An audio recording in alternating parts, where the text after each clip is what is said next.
और इस वक्त एक बड़ी खबर आ रही है। बड़ी खबर यह है कि कांग्रेस नेता राहुल गांधी का सोशल मीडिया प्लेटफॉर्म एक्स पर एक टेक्स्ट है। वो कहते हैं कि देश के युवा संविधान को बचाएंगे, देश के स्टूडेंट्स लोकतंत्र की रक्षा करेंगे, देश के जेन जी वोट चोरी को रोकेंगे, मैं जेन जी के साथ हमेशा खड़ा रहूंगा। सोशल मीडिया प्लेटफॉर्म एक्स पर राहुल गांधी ने जेन जी का जिक्र किया। आपको याद होगा कि हाल के कुछ दिनों पहले नेपाल में जो विद्रोह हुआ, नेपाल की सड़कों में जो तांडव हुआ, वो किसी और ने नहीं बल्कि जेन जी ने किया। और अब आज ही राहुल गांधी ने एक प्रेस कॉन्फ्रेंस की है। उस प्रेस कॉन्फ्रेंस में वोट चोरी की बात की है। उन्होंने कर्नाटका की विधानसभाओं का जिक्र किया और जिक्र करते हुए उन्होंने बताया कि कर्नाटक की आलंद विधानसभा में 2023 विधानसभा चुनाव में 6018 वोटों को डिलीट किया गया। इसके साथ उन्होंने गोदाबाई का भी जिक्र किया कि किस तरीके से फर्जी लॉगिन बनाया गया, 12 वोटर्स का नाम डिलीट किया गया, मोबाइल नंबर का भी जिक्र किया जिसके वोट डिलीट हुए थे। इन तमाम बातों का जिक्र करते करते शाम होते होते राहुल गांधी का सोशल मीडिया एक्स पर एक संदेश आया है। वो संदेश जेन जी को फोकस करते हुए आया है। वो कहते हैं कि देश के युवा ही संविधान को बचाएंगे, देश के स्टूडेंट ही लोकतंत्र की रक्षा करेंगे, देश की जेन जी वोट चोरी को रोकेंगे, मैं हमेशा जेन जी के साथ खड़ा हूं।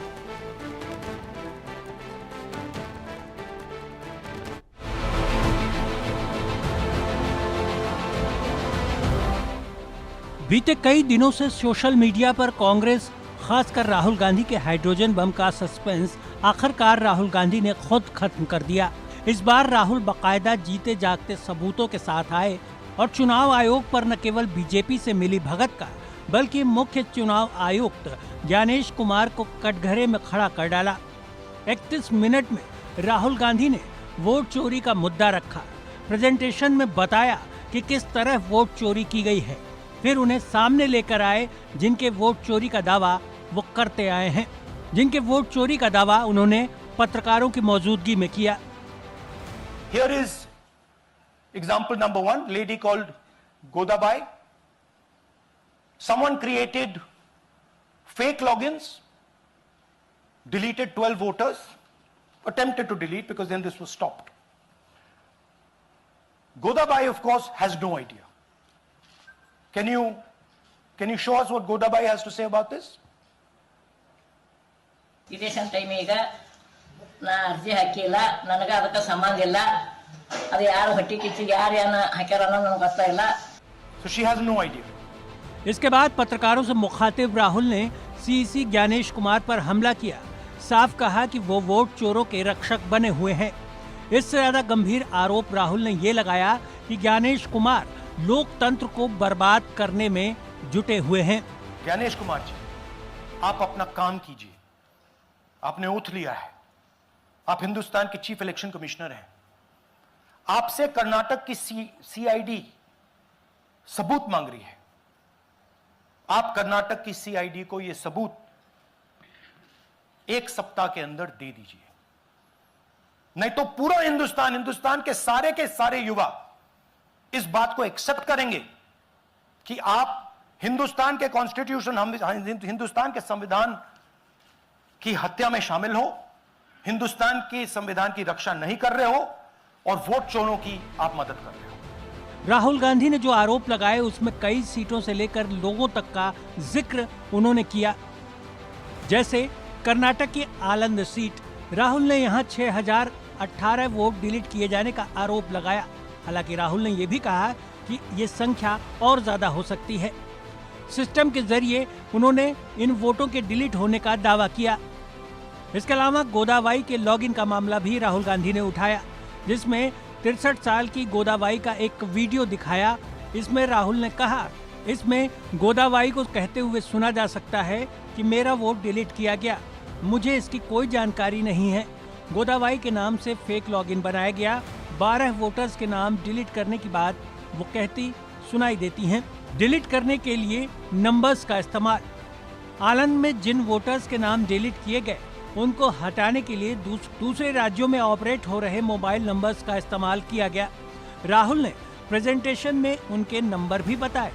गोदावरी के 12 पड़ोसी के नाम भी हैं जिन्हें इन मोबाइल नंबर से डिलीट किया गया।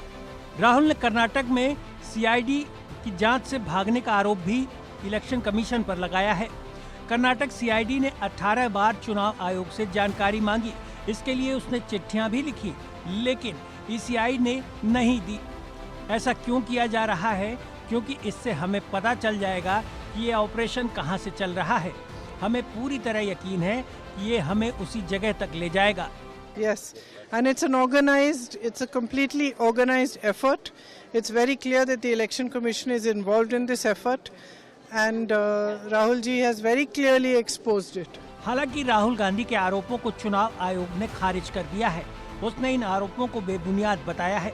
चुनाव आयोग की तरफ से जारी बयान में कहा गया है कि कोई भी आम नागरिक ऑनलाइन किसी का वोट डिलीट नहीं कर सकता। किसी का वोट डिलीट करने से पहले संबंधित व्यक्ति को अपनी बात रखने का मौका दिया जाता है। वहीं राहुल गांधी के आरोपों पर बीजेपी ने भी हमला किया है। बीजेपी की तरफ से अनुराग ठाकुर ने कहा कि राहुल गांधी लगातार संवैधानिक संस्थाओं का अपमान कर रहे हैं। वो हाइड्रोजन बम फोड़ने आए थे, लेकिन ड्रामा करके चले गए। आज की प्रेस कॉन्फ्रेंस में हाइड्रोजन बम फोड़ने वाले थे, फुलझड़ी से काम चलाना, वो भी खुश हो गए। क्या हो गया? इलेक्शन कमीशन ने बड़ा स्पष्ट कहा है कि no deletion of any vote can be done online by any member of public. Online किसी भी वोट को नहीं काटा जा सकता,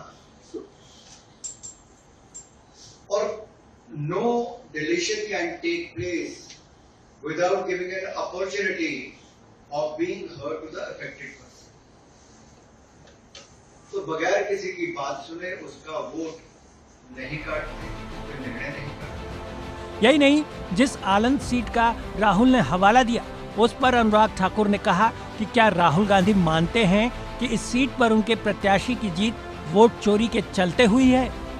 इलेक्शन कमीशन ने मोबाइल नंबर पहले ही उपलब्ध करवा दिए, आईपी एड्रेस अगर दे दिए, अगर मोबाइल नंबर दे दिए, आईपी एड्रेस दे दिए, तो कांग्रेस शासित राज्य की कर्नाटक की सीआईडी ने अब तक क्या किया? और मैं एक ध्यान आपके माध्यम से देश की जनता को बताना चाहता हूं। रिकॉर्ड्स के अनुसार आनंद विधानसभा क्षेत्र ये कांग्रेस के ही कैंडिडेट ने जीती थी 2023 में 10,348। राहुल गांधी के बयान पर पूरी बीजेपी उन पर हमलावर हो गई है। हाइड्रोजन बम उनकी मूर्खता भरा, मुझे लगता है इससे कंफ्यूज्ड नेता देश में पैदा नहीं लेगा, वो भी एलओपी।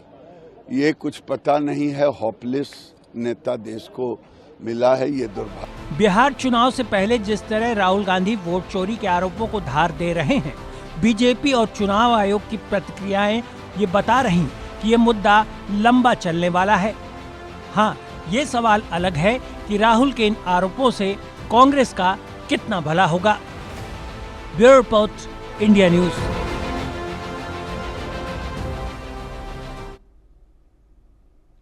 राहुल गांधी बार बार वोट चोरी का आरोप लगा रहे हैं। उनके आरोपों ने सियासी राजनीति